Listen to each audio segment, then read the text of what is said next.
Dear student of class 8, now I am starting your new chapter, second chapter of your NCERT book, Microorganisms. It's a lengthy chapter, so be serious about it. What are microorganisms? What are microorganisms or what are microbes? Microorganisms और microbes जैसे कि नाम ही suggest कर रहा है आपको, which are very small in size and cannot be seen by naked eye. Naked eye का मतलब हम सिर्फ अपनी आंख से उनको नहीं देख सकते, उसके लिए हमें ना कोई जैसे इंस्ट्रूमेंट चाहिए उनको देखने के लिए, लाइक माइक्रोस्कोप. ठीक है, माइक्रोस्कोप का काम ही यही होता है, छोटी चीज को बड़ा करना, छोटी सी चीज को उसको कई गुना बड़ा करके दिखाना. That is the use of microscope. तो बिना माइक्रोस्कोप के नेकेड आई से उनको नहीं देख सकते. They are said to be microorganisms. अब माइक्रोस्कोप कोई एक टाइप का नहीं होता, उसमें कई काइंड्स आ जाती हैं. जैसे जैसे हमारी साइंस की एडवांसमेंट बढ़ती चली गई, वैसे वैसे माइक्रोस्कोप की भी जो इम्प्रूवमेंट है वो बढ़ती चली गई. और आज हमारे पास जो है वो इलेक्ट्रॉन माइक्रोस्कोप है, जिसकी वजह से हम सेल को स्टडी कर पा रहे हैं. मे बी आगे कोई और आ जाए. तो माइक्रो ऑर्गेनिजम्स का बता रही थी. Microorganisms are the organisms that can be seen only by the help of microscope are said to be microbes और माइक्रो ऑर्गेनिजम्स. अब इसमें हमारी काइंड्स कौन कौन सी हैं? Bacteria, virus, fungi, protozoa, algae. These are its types.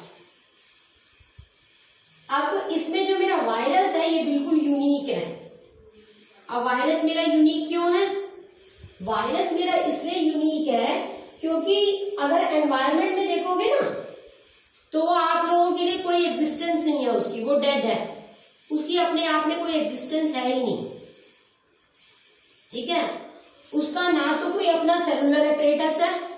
उसकी जैसे अब सेल आपने 7th में भी पढ़ा है या नहीं पढ़ा, तो उस अब आगे भी 9th क्लास में भी आपका आएगा सेल चैप्टर.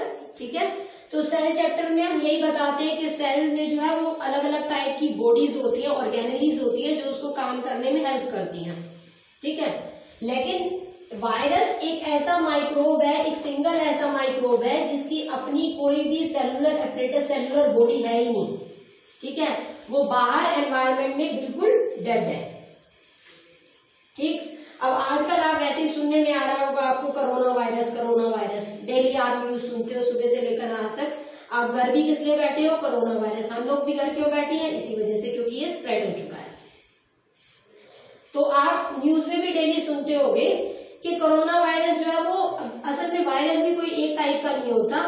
कोई भी माइक्रोब है वो एक टाइप का होता ही नहीं है. बैक्टीरिया में बहुत सारी काइंड्स है, वायरस में बहुत सारी काइंड है, और प्रोटोजोआ में अलग अलग टाइप की काइंड्स हैं.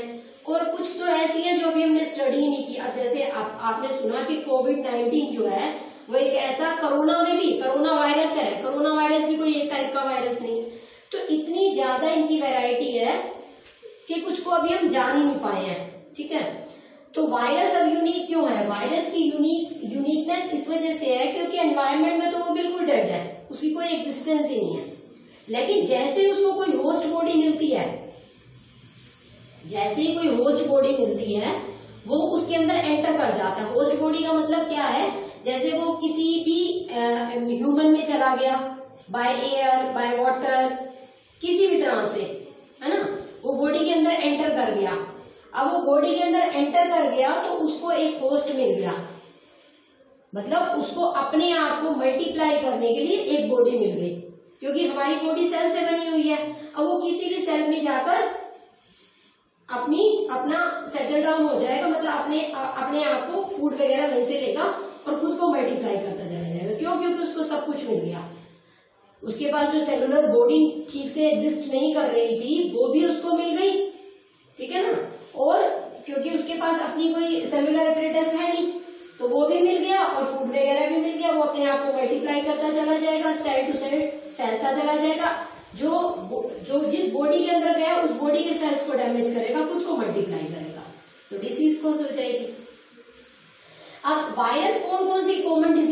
कौन कौन सी ऐसी डिसीज है जो आप डेली में देखते हो और हमारी बॉडी में बड़ी जल्दी हो जाती है, जैसे कॉमन कोल्ड, कफ, इन्फ्लुएंजा, ये कुछ कॉमन डिसीजेज हैं जो डेली लाइफ में आमतौर पे सबको हो जाती है। तो they are caused by virus.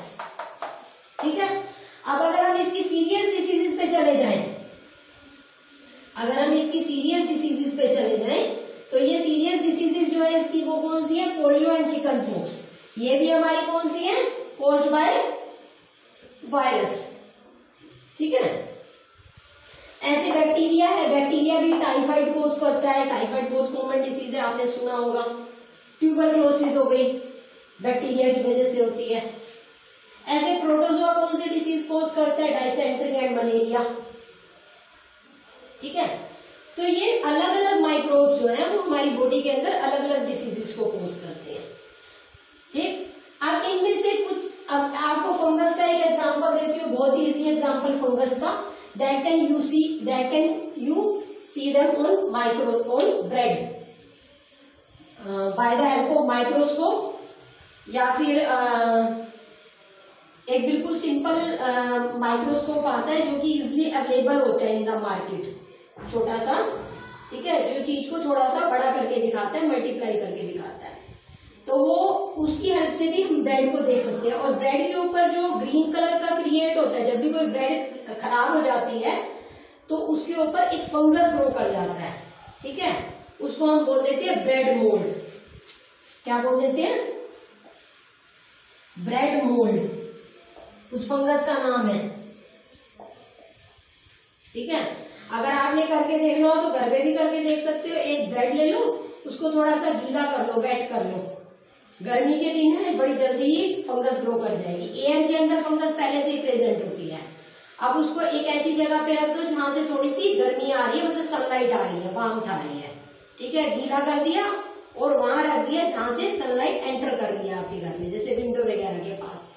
एक दो दिन में देखोगे उसके ऊपर ग्रीन कलर की फंगस ग्रो की हुई आपको इसलिए विजिबल होगी। ठीक है, अब ये जो आपके माइक्रोब्स हैं, इसमें कुछ सिंगल सेल होते हैं, कुछ मल्टी सेलुलर होते हैं। सिंगल सेल जिनके अंदर एक ही सेल होता है, बहुत सारे बैक्टीरिया हैं, एल्गे हैं, प्रोटोजोआ हैं जो सिंगल सेल होते हैं। अब फंगाई जो होते हैं वो मल्टी सेलुलर होते हैं मोस्टली। कुछ एल्गे ऐसे हैं जो यूनिसेलुलर है और कुछ एल्गे ऐसे हैं जो मल्टी सेलुलर है।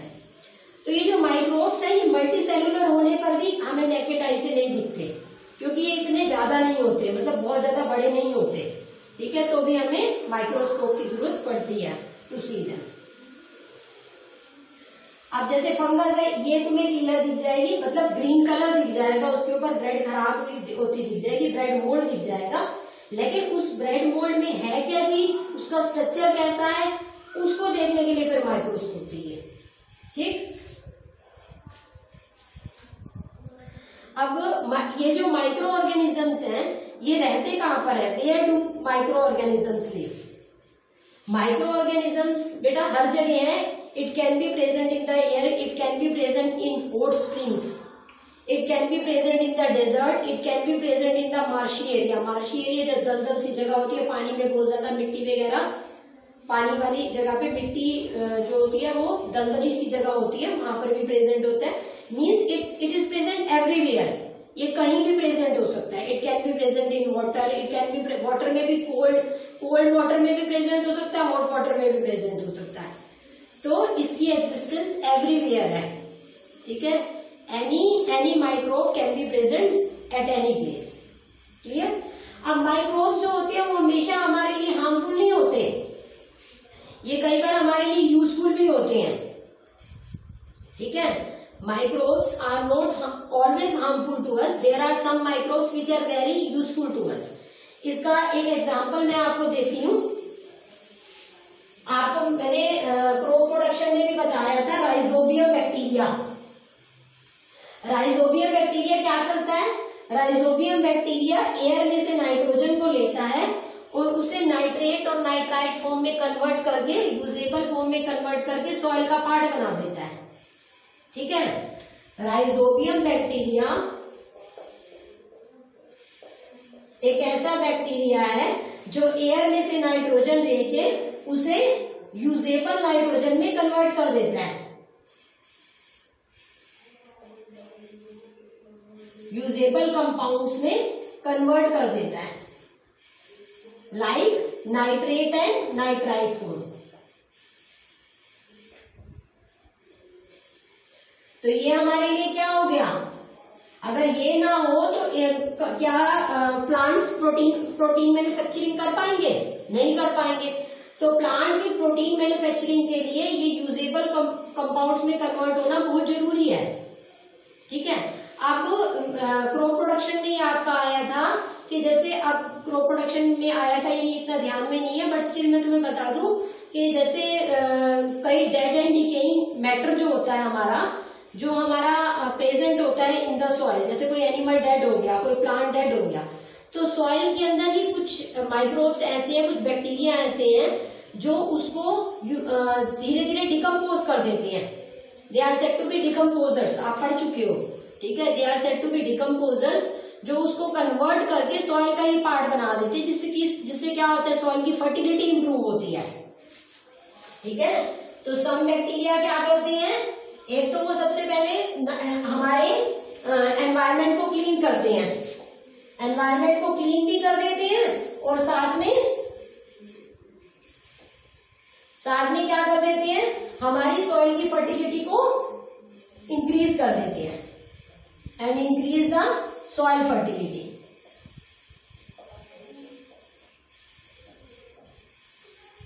ठीक है, तो ये हमारे एनवायरमेंटल क्लीनर तो है ही है, और साथ में सॉइल की फर्टिलिटी को भी इंक्रीज कर देते हैं। आप जैसे कई बार आप पढ़ते हो कि मैन्योर बनाते हैं फार्मर्स, ये भी क्रॉप प्रोडक्शन में आया था। मैन्योर कैसे बनेगा, सो आपने फार्मर ने पिट डिग किया और उसके अंदर सारा ऑर्गेनिक मैटर डाला और उसको फिर से सॉइल से कवर करके उसके ऊपर वाटर स्प्रे करता रहता है। अब जो उसके अंदर माइक्रोब प्रेजेंट है सॉइल के अंदर, वही तो उस ऑर्गेनिक मैटर को किसमें कन्वर्ट कर देंगे, हमारे मैन्योर में। ये अर्थवर्म्स का भी काम होता है और हमारे माइक्रोब्स का भी काम होता है। तो इस तरह से वो उसको डिकम्पोज करते रहते हैं, और साथ में सॉइल की फर्टिलिटी तो इंक्रीज होती है, हमारा आसपास का एनवायरनमेंट भी क्लीन हो जाता है। ठीक है, उसके अलावा हमारा कर्ड बनता है, ठीक है, हमारा ब्रेड बनता है। They also form with the help of microbe. Microbe भी हमारा कर्ड और ब्रेड बनाने में काम करते हैं। इसमें कौन से माइक्रोब काम करते हैं, एक होता है हमारा lactobacillus.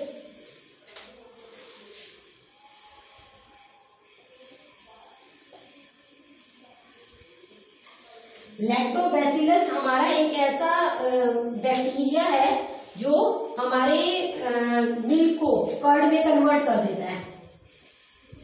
Convert milk into curd. कैसे बनती है कर्ड, मम्मी क्या करती है, एक कंटेनर में, एक बोल में लेगी मिल्क को, दूध को लेगी और उसको हल्का सा गर्म करेगी। ठीक है, ल्यूक वार्म जिसे बोलते हैं, और उसके अंदर थोड़ा सा कर्ड ऐड कर देगी। कर्ड ऐड करके उसको रख दोगे, नेक्स्ट डे मॉर्निंग में उठते हो तो क्या होता है, वो कर्ड बन जाता है। कैसे बन जाता है, जो आपने थोड़ा सा कर्ड डाला था उसके अंदर लैक्टोबैसिलस माइक्रोब था, बैक्टीरिया था। जब वो मिल्क के अंदर गया तो वो ल्यूकवार्म इसलिए करते ताकि वो जल्दी मल्टीप्लाई हो जाए। ठीक है, और वो मॉर्निंग तक जो है वो मिल्क को जो है वो कर्ड में कन्वर्ट कर देता है, क्योंकि वो माइक्रोब जो है वो अपने आप को मल्टीप्लाई कर देता है। इसी तरह से हमारे चीज, पिकल्स और बहुत सारे फूड आइटम्स में हमारे बैक्टीरिया हैं जो हमारी हेल्प करते हैं उनको बनाने में। ठीक है, तो इस तरह से सम बैक्टीरिया जो है वो हमारे लिए कुछ यूजफुल भी हैं, और सम बैक्टीरिया ऐसे हैं जो हमारे लिए हार्मफुल भी हैं।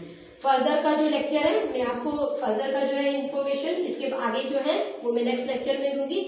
यहाँ तक आप लोगों ने इसे प्रिपेयर करके नोट्स बना देने हैं। Okay, thank you.